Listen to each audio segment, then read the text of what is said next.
So let's go to the first part of this presentation. You've got a couple of points up here. Yeah, the best place to start, I heard, was at the start or from the top. Yeah. So I'll hand it to you and, we'll go from there. I think the key to this is granny flat rights are complicated. Right. And we could get stuck in the weeds today and get tongue-tied and people will ask different questions and we're going to keep it high level because they are really complicated. But we also will get stuck in the weeds. We're going to get stuck in the weeds. We're going to, exactly, because we want to do that. It's fun. We want to make it real. But yeah, this is grain of salt, high level. There is levels to this that we can't cover in a time frame we're talking about. Yep. I think that's, and also, there's plenty of things that you can do yourself in this world, but this is definitely an area where you should involve professionals, be it advisors, be it lawyers. It can be curly because you're bringing in complications around contracts, you're bringing in complications around Centrelink, you're bringing in family matters, you're bringing in a lot that can go wrong. And that's why I think that's probably the key here. Yeah.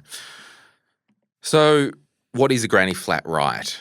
Separate from the building, as you described earlier. Yeah. They're an interesting aspect of, I suppose, the Centrelink world, the social security world, because they are the right to live somewhere in exchange for assets, effectively.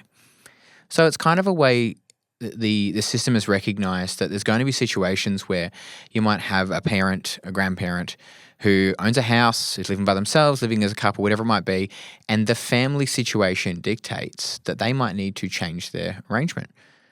And so without these, let's say you've got, mum and dad living in a house, they got a little bit of money, they're getting a full pension, pretty simple situation, and they're going to move in to help the kids, or maybe one of them passes away and the mum's really lonely, but she's still pretty young, doesn't go into care, anything like that. If she moves in with the kids, she's going to have all this money. It's going to be assessed. She's going to lose her pension. Life changes a lot.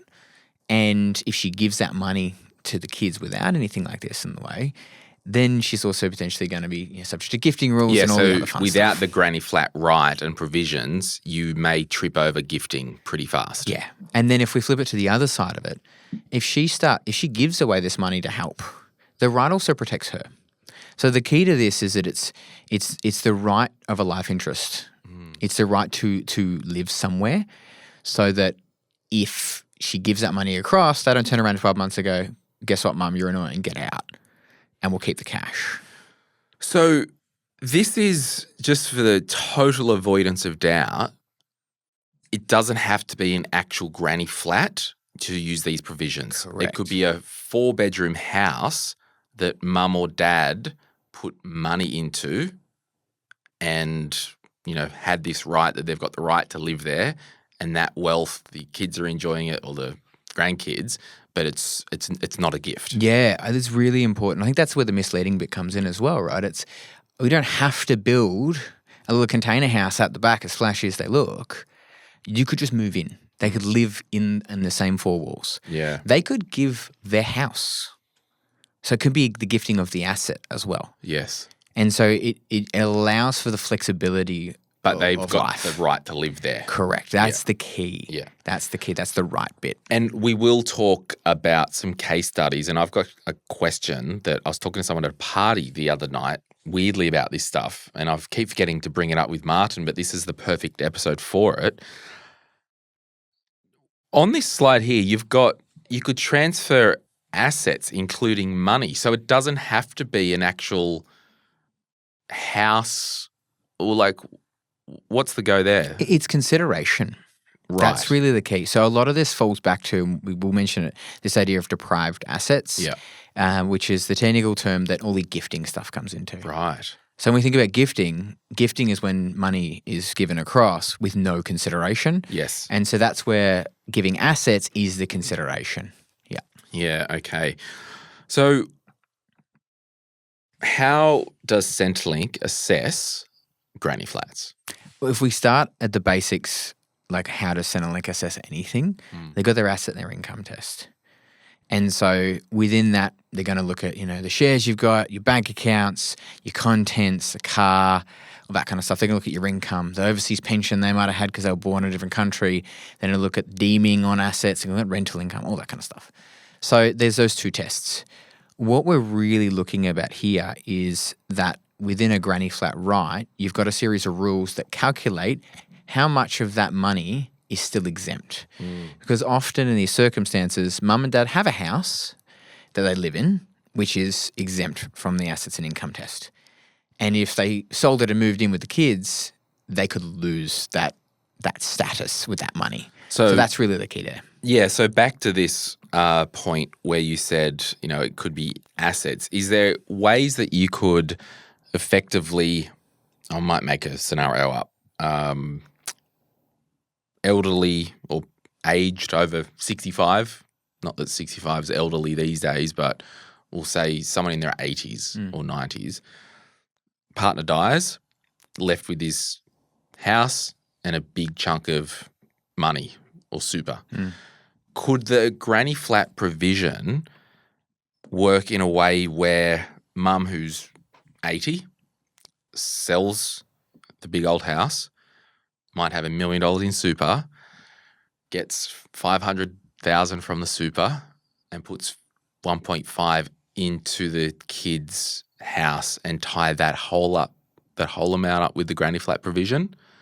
Or is this one of the things where it's like, don't go there, sister? No. I mean, yes and no. Right. So if she's 80, when we get to I suppose, how it's calculated and what all right. Well, yeah. Tell me. You'll sort of see how that wouldn't work. Okay. But yes, it doesn't have to be tied to the house they had before, or it just has to be the amount that's flagged under the granny flat provision. Correct. Right.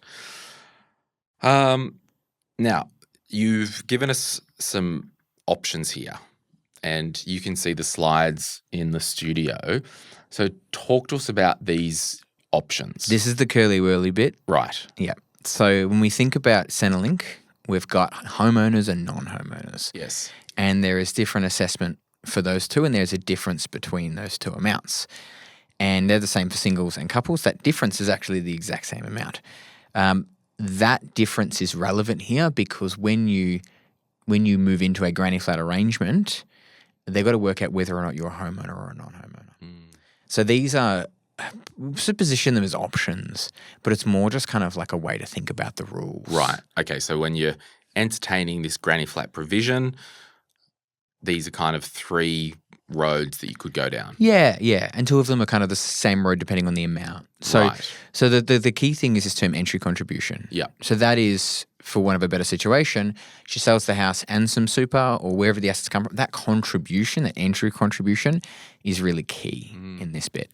And so when that is above the difference between homeowner and non-homeowner, that then considers, okay, well, in that situation, they would consider you a homeowner. Right. And once you're in the situation, you've moved into that granny flat arrangement, you would be tested under the homeowner rules. Right, which would mean slightly less pension than a non-homeowner. Yeah, lower thresholds, which would result in potentially less pension, yeah. And I think this is important as well because this would literally be a perfect situation if it was actually a granny flat as well. It's like you've got a decent-sized house. We will build a physical granny flat for mum or dad, and they can use these provisions to put money in. Because you could, in theory, use the granny flat provisions with the daughter or the adult children, buy a big block of land and build two little properties. Yes. One granny flat or smaller dwelling and a big one. Yeah. And they don't have to be connected or anything like that, just on the same title. We'll get into that with the case study. Awesome. In terms of like how it looks. But absolutely. Yeah. Just because you own a house doesn't mean that's the house they have to move into.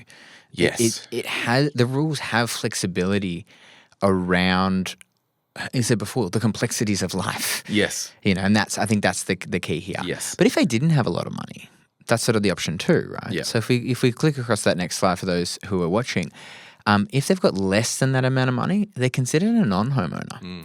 So let's say all they had was 60 or 70 grand.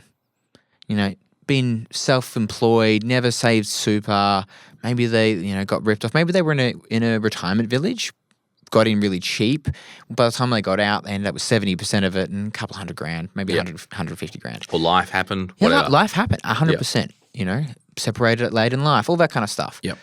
Well, if they can enter this arrangement and be considered a non-homeowner, which means depending on the arrangement you have in place, they might be paying a bit of rent towards the household, and they could be getting rent assist as well. Right. So it treats them like as if they were renting somewhere, they were a non-homeowner. Their thresholds are higher and they could potentially get rent assistance. So it tries to replicate the rules in a situation that's really favourable for the complexities of life. Yeah. Wow. Now, talk to us about the third road. Yeah, this is I think what most people will. I think option 2, but I wanted to mention where they don't have a lot of money, is probably not uncommon. Yeah. Option 3 is probably where most people are looking at this, and this is concept of this reasonableness test. And you asked about mum's 80. Could she just sell everything and give everything to the kid? Is that reasonable, Nathan? Yeah, there's a test. There's a rule, and it's relatively easy to calculate. Right. There's a great resource called the Social Security Guide. It's way better than the Centrelink website. And you can jump on there and you can find this table. And effectively, you multiply the annual partnered pension rate, so as if there was 2 people, times the number that appears based on their age, and you get a number. Right, a reasonable number. That dollar value means anything under that dollar value, Centrelink will not consider as part of the tests. Right. So yes. So you could turn it up to that limit if you wanted to offload some money. Correct. And that's probably the only way to, quote unquote, gift, inverted commas, significant wealth to, if you had an only child with a spouse with kids and the shoe fit. Because it's like anything. When the shoe fits, the shoe fits. Otherwise, most people won't even consider this. So this is very niche. Yeah. But it could be a way to gift a heap of money. Yeah. So earlier. I love that you're using the word gift here. So everyone is familiar with this idea of gifting. And it's this really common belief that, I can't give any money. If you're not in Centrelink territory. Yeah, give all your money to me. You could give it all to Glen. And I would really encourage that. And then you can move in with Glen and a granny flat arrangement. So, and I want to highlight too, the granny flat arrangement doesn't have to involve Centrelink either. So it couldn't be a life interest, but you could have way more money. Yes. Okay, so that's, I think, a key to. So in that situation you held before, yes, mum could give everything, but the Centrelink rules would determine the Centrelink implications. The contract would determine the other terms. And there's an underlying thing that the granny flat provisions is if you're anywhere near being in Centrelink land anyway. Because if you got $5 million in super and $1 million house, like that $1 million house, whatever, you're not getting Centrelink anyway because you got $5 million. Exactly. But there might be a variety of reasons from an estate planning perspective. Exactly. But that's that kind of stuff that they might be why you do it. But I think a lot of people look into this for Centrelink. I think it's really important to note you don't just do this for Centrelink. Because if the other stuff doesn't stack up, which we'll start talking about that through the case study, this can go bad really fast. Yeah. If anyone, there was an entire TV show in the 90s related to this. The Everyone Loves Raymond, right? Being in close proximity to some in-laws is just not going to work. Do you want to just round out this deprived asset thing? Yeah. So when we think about gifting, we think about I can gift this much.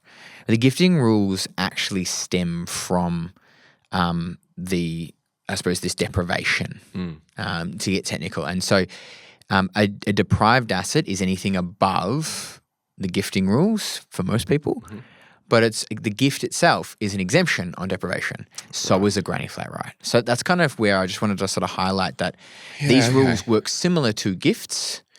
Because for someone who's not doing this, anything more than 10 grand and a year, 30 over 5 is considered. Okay, so are you saying, because I'm just not in the weeds of Centrelink and aged care planning and retirement planning in this level, is it to say that every asset that you have outside your family home is considered by Centrelink as a deprived asset? No, everything you give away. Correct. Right. So You've given it away and they're going to go deprived asset means we will count it on your test for 5 years. Yes. However, there's a carve out for under $30,000 over 3 years. over 5. 5 years. Should be. And 10,000 per year. We've got a typo. We've got a typo. That could be me. I should have caught that before when I was looking at them. Yeah, well, you've got both, actually. You've got it used as a calculation for 5 years, yes. Yes. So 10,000 per year, and that would make sense that it'd be 30 over 3, but what it might be is $6,000 a year for 5. Yes. Yeah. Okay, cool. So the gifting and the granny flat arrangements is carved out of the deprived assets. Yeah, it's an exemption, yeah. And it's probably a bit really deep in the weeds on that one, but I think it's just interesting to think about, maybe because I just nerd out on this stuff. Yeah. But it kind of changes the perspective of like, why does this work? It's not its own standalone thing. It kind of fits into the ecosystem. Well, we'll take a break, then we'll come back and we'll look at a case study on this granny flat provision. Hey, it's Glenn here. Thank you so much for watching today's video. You made it to the end. Can I ask a favor? Can you hit that like button and maybe hit subscribe if you want to get notified when we release further videos just like this one, whether you watch the Money podcast or Retire Right. And remember, if you want to learn more about investing, I've got an investing book, The Quick Start Guide to Investing, and there's a link in the description to get your hands on a copy. Thank you so much. Bye.